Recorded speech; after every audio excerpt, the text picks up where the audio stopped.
मुझे हो जाएंगी मेरी खाली जब न होगी सेवा सरकारी, जब न होगी सेवा सरकारी।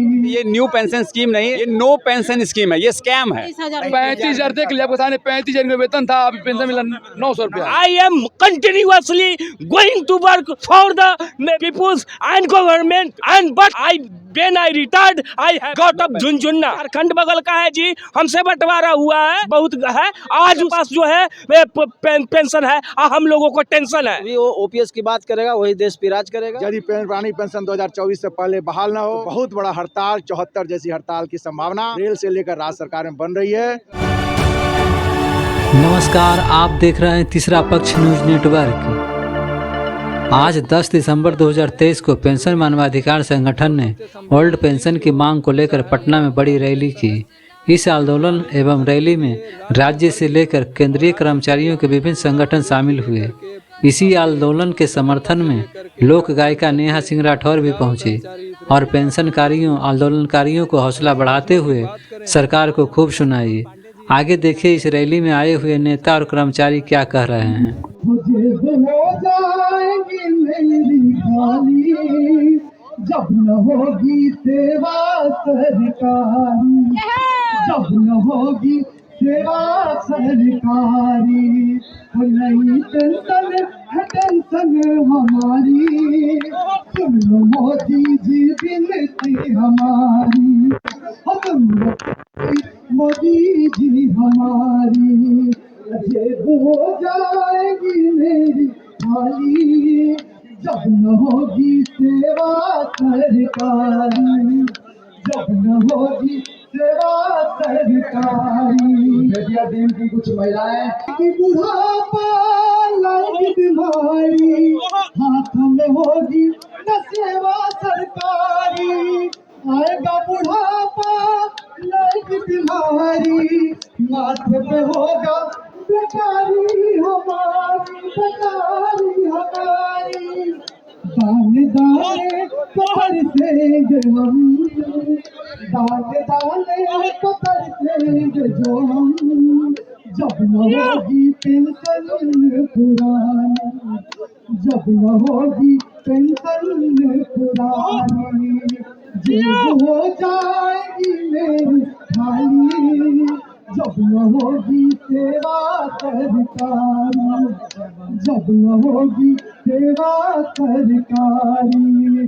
हो सुन लो विनती मोदी जी हमारी, सुन लो विनती मोदी जी हमारी, हो सुन लो विनती मोदी जी हमारी।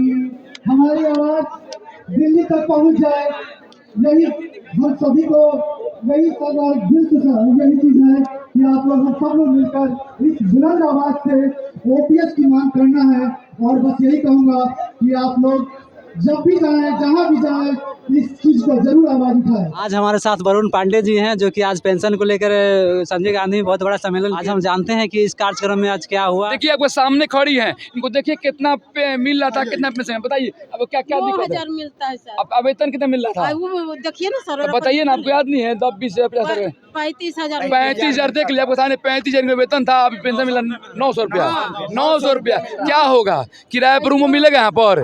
बोलिए, आप दिखाइए सबको, हमारे नेता को, हमारे मुख्यमंत्री को कि 35,000 वेतन था, 900 पेंशन मिला, कुछ होगा? बोलिए, दूधों का दाम निकलेगा? अगर 1 लीटर दूध कितना है? हम लोग 30 साल 25 साल नौकरी कर रहे हैं, काहे ला कि बुढ़ापा में बैठेंगे तो बाल बच्चा सेवा करें। इसको नहीं मिला, देखिए इनको दिखाइए ना, हमको क्या देखिए, हमको तो आगे के लड़ रहे हैं, ये दिन नहीं है। हम क्या करें सर? बोलिए मैडम, क्या दिक्कत है? बोलिए। दिक्कत तो बहुत है, जरी सब पैसा मिलता भी है सर, अब क्या करें सर? गरीब लोग यहाँ बच्चा 4 को पढ़ा रहे हैं। दरअसल सरकार हम लोगों को गुमराह कर रही है कि ये एनपीएस है, ये न्यू पेंशन स्कीम नहीं है, ये नो पेंशन स्कीम है, ये स्कैम है। ये दरअसल स्कैम है, ये चीट फंड जैसा स्कैम है जो मार्केट बेस्ड है। हमारे पैसे का हक जो है वह चीट फंड कंपनी के द्वारा जो है सो बाहर जा रहा है। राज्य का पैसा प्रदेश से बाहर जा रहा है। बिहार राज्य जो है केंद्र से बार बार पैसे की मांग करती है, जबकि हमारे पास खुद का पैसा जो है, हमारा खुद का राजस्व जो है राज्य से बाहर जा रहा है। कर्मचारी परेशान है, इससे राज्य का भी नुकसान है, फिर भी राज्य सरकार नहीं समझ पा रही है। नहीं तो आपकी डिमांड सर पेंशन बहाली को लेकर ना आप लोग किए थे सर। पेंशन बहाली और निजीकरण की समाप्ति भी है, क्योंकि निजी जब नौकरी नहीं होगी तो पेंशन की बात कहाँ से आएगी। आप हर चीज में निजीकरण की बात कर रहे हैं, हर जगह अग्निवीर, रेलवीर, शिक्षक भी अगर करेंगे तो इससे देश नहीं चलेगा, इससे राज्य नहीं चलेगा। हमेशा सरकार कहती है कि हम गरीब के लिए काम करेंगे। सरकारी नौकरी टोटली गरीब के लिए ही है। अगर हमको MBA, BBA और कैट मैट करने के लिए 50 लाख चाहिए, लेकिन सरकारी नौकरी में डोनेशन नहीं लगता है, उसमें क्वालिटी और क्वांटिटी होता है। और मैं कहना चाहता हूँ भारत सरकार से, आप कहते हैं कि बहुत बड़ा हम राष्ट्रवादी है, तो चाइना सबसे बड़ा दुश्मन है। चाइनीज सारा प्रोग्राम आप चला रहे हैं, कह रहे हैं कि बड़ा हम राष्ट्रवादी है। आप जो है जो एक दिन भी काम नहीं करता है, आप ओल्ड पेंशन देते हैं 1500। मैं लगातार 40 वर्ष काम करता हूं और बुढ़ारी के रूप में हम जो है बिलबिलाते हैं। I am continuously going to work for the peoples and government, and but when I retired I have got up झुनझुना। What is this? This is not राष्ट्रवादी। मंदिर बनाना राष्ट्रवाद नहीं है, वह अध्यात्म है, वह एक आपका निजी गत है। लेकिन सबसे बड़ा राष्ट्रवादी है कि हम जिसके लिए मरते हैं, जूझते हैं। आज टीचर के साथ क्या है, 9 बजे से लेके 5 बजे तक, उसके बाद BLO के काम करता है, 8 बजे रात तक लाता है। पेंशन नाम का कोई चीज नहीं है। और कहते हैं यह क्या है। बिहार सरकार से भी हमारी गुजारिश है, सबसे बड़ा गद्दारी तो केंद्र सरकार कर रहा है। और मैं भी कहता हूँ आज बहुत सारे जो है राज्य सरकार भी लागू किए हैं, तो उस तरह से उस हिसाब से हमारे यहाँ भी, झारखंड बगल का है जी, हमसे बंटवारा हुआ है, बहुत है। आज उसके पास जो है पेंशन है और हम लोगों को टेंशन है। क्या मतलब है? इससे देश का विकास नहीं होता है, विनाश होता है। और आने वाले समय में सरकार कहती है कि हम 5 लाख बहाली करते हैं, और रिटायर होता है प्रत्येक साल लाख, वो भी बेरोजगार होता है। एक तरफ आप रोजगार कॉन्ट्रैक्ट पर बहाल करते हैं और पेंशन विदाउट पेंशन के वो रिटायरमेंट हो रहे हैं, वह जो है विश्राम गृह में जा रहे हैं, वो तो रिटायर हो रहे हैं, पेंशन नहीं है तो बेरोजगार है ना। आपने बेरोजगारों का एक बहुत बड़ा घिनौना जो है एक नरपिशाच कंकाल खड़ा कर दिया है। बुढ़ारी का सबसे बड़ा सहारा पेंशन होता है। और भारत की सबसे बड़ी संस्कृति है हमारा, जो गीता और रामायण भी कहता है। आप कहते हैं कि गीता और रामायण पर देश चलेगा। गीता रामायण में क्या कहा जाता है? यद कहा गया यत्र नार्यन्तु पूज्यन्ते रमन्ते तत्र देवता। और भी ये भी कहा गया है वृद्धोपनिषेवने चत्वारित वर्धन्ते आयुर्विद्या यशोल। जब नारी की सम्मान हो, देवता का वास हो। अब बूढ़ों का जहाँ पर सेवा होता है, उसका काया कंचन होता है, वह अमृत की प्राप्त होता है। नारी भी बूढ़ी हो रही है और नर भी बूढ़े हो रहे हैं, दोनों को कोई सम्मान नहीं है। देश कैसे चलेगा? चाइना से भी आप दबे कुचले हो गए हैं। चाइना तो कोरोना तैयार करे, ऊपर तो हम जीत भी लिए हैं, ये कोरोना को कौन जीतेगा? तो पुरानी पेंशन जो है मानवता का मानवाधिकार है, इसको अवश्य मिलना चाहिए। और एक एक कर्मचारी को राजकर्मी बनना चाहिए बिना शर्त के। अब देखिए हमारा सरकार कर रहा है जिसका 50 वर्ष उम्र है, अभी एग्जाम दीजिए तब पास करिए। ऐसा कहीं हुआ है? ऐसा जुल्म कहीं है? आप लोग का क्या बोला है, एग्जाम दीजिए? हाँ, एग्जाम दीजिए 50 वर्ष में, रिटायर के समय आप एग्जाम दीजिए। आप एक जगह थाली तालाब कहते हैं, हम तो 4 लाख रोजगार दे दिए।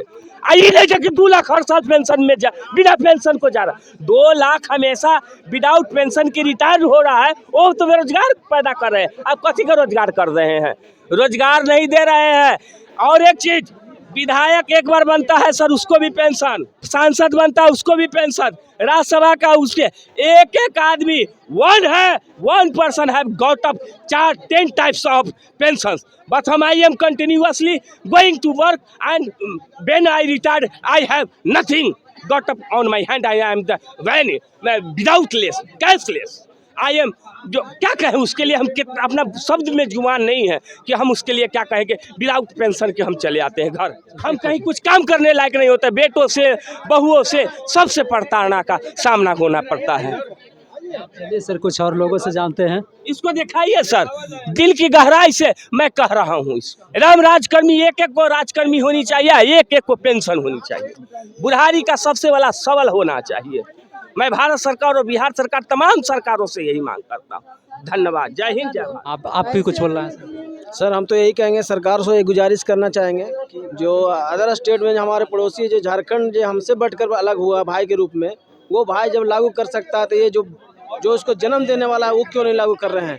इसलिए हम यही कहेंगे कि जो भी सरकार माने जो भी वो ओपीएस की बात करेगा वही देश पे राज करेगा, इसलिए वो पुरानी पेंशन लागू करे, हम उनके साथ। नहीं तो फिर सरकार बदलनी हम लोग को भी आती है, जब सांसद को कहीं से वोट नहीं मिलता तो उसके लिए राजनीतिक रखता है कि हमारा बहुमत जहाँ से आए। उसी तरह से हम लोग को भी अब धीरे धीरे समझ में आ गया है, हम लोग एक बहुमत बना रहे हैं, उस बहुमत के वोट के चोट पे हम लोग ओपीएस लेकर रहेंगे। कर्मचारियों के लिए सबसे जरूरी और सबसे संवेदनशील जो मुद्दा है वह पुरानी पेंशन है। इस पुरानी पेंशन के लिए राज्य भर और राज्य से बाहर के भी, उत्तर प्रदेश से लेकर के कलकत्ता से लेकर के झारखंड तक हजारों कर्मचारी इस रैली में आज सम्मिलित हुए। अगर संगठनों की बात करें तो इसमें सबसे ज़्यादा अगर सक्रियता दिखी तो वह रेलवे के संगठनों का देखा। और रेलवे में जो हमारा NMOPS का जो पार्ट है, फ्रंट अगेंस्ट NPS इन रेलवे, फ्रंट अगेंस्ट NPS इन रेलवे के जो जाबाज साथी है, जिस तरीके से वो हुजूम में मैदान में एक एक करके अपनी टीम के साथ प्रवेश कर रहे थे, यह सब ऐतिहासिक रहा। लगता है कि बिहार में इस तरीके की रैली इतना अनुशासित, सारे लोग सकुशल आए, अपने पंक्तिबद्ध होकर के बैठे और इतने अनुशासित ढंग से वापस गए।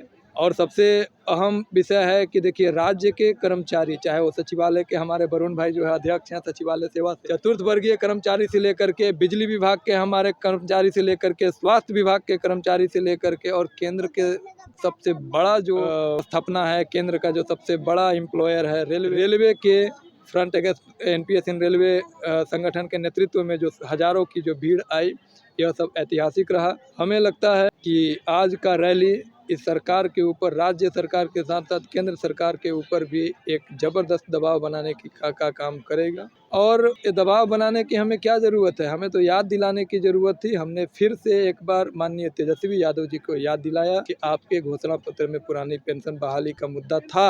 आज पेंशन मानवाधिकार महारैली में रेलवे की तरफ से फ्रंट अगेंस्ट NPS इन रेलवे, जो सभी कैटेगरी, सभी विभागों, सभी कैटेगरिकल एसोसिएशन, यूनियनों का सम्मिलित रूप है, इस पेंशन मानवाधिकार रैली में रेलवे की तरफ से लगभग हजारों की संख्या में हम लोग उपस्थित हुए। और पुरानी पेंशन की इस लड़ाई में NOPS साथ कंधे से कंधा मिलाकर माननीय विजय कुमार बंधु जी के नेतृत्व में पुरानी पेंशन लेने के लिए हम लोग आतुर हैं।